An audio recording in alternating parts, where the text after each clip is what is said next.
নমস্কার। আজকে আমি যে আবৃত্তি করতে এসেছি সেটা হচ্ছে আমাদের নারী।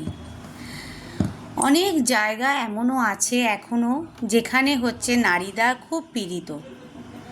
নারীদের কিন্তু স্বাধীনতা বলতে এখনও হয়নি। অনেক জায়গাতেই অনেক স্থানেই নারীরা খুব পীড়িত। তবে আজকে যে নারীর নিয়ে আমি আবৃত্তি করতে এসেছি সেই নারীর ইতিহাসের অক্ষরে বিরাজমান। আজকে আমি কাজী নজরুল ইসলামের আমাদের নারী আবৃত্তিটি পাঠ করতে এসেছি। গুণে গরিমায় আমাদের নারী, আদর্শ দুনিয়ায়,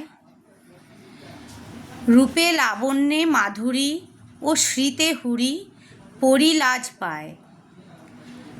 নর নহে নারী ইসলাম পরে, প্রথম আনে ঈমান।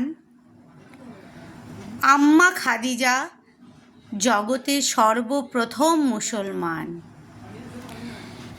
পুরুষের সব গৌরব স্নান এক এই মহিমায়।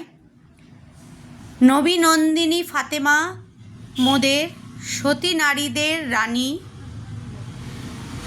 যার ত্যাগ সেবা স্নেহ ছিল মরুভূমে কৌশর পানি।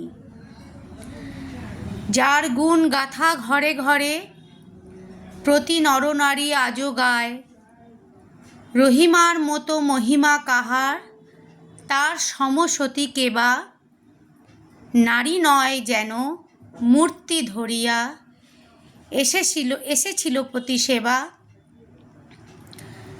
মোদের খাওয়ালা জগতের আলা, বীরত্বে গরিমায়। রাজ্য শাসনের রিজিয়ার নাম ইতিহাসে অক্ষয়।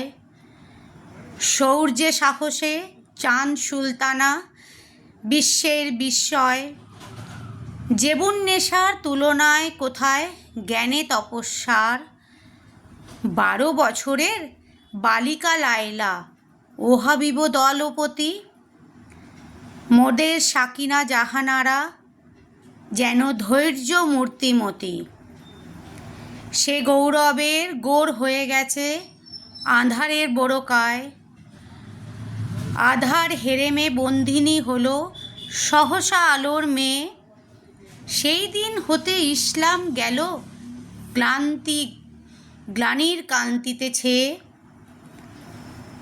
লক্ষ খালিদা আসিবে যদি এ নারীরা মুক্তি পায়। যদি এ নারীরা মুক্তি পায়। নমস্কার, ধন্যবাদ, সঙ্গে থাকবেন।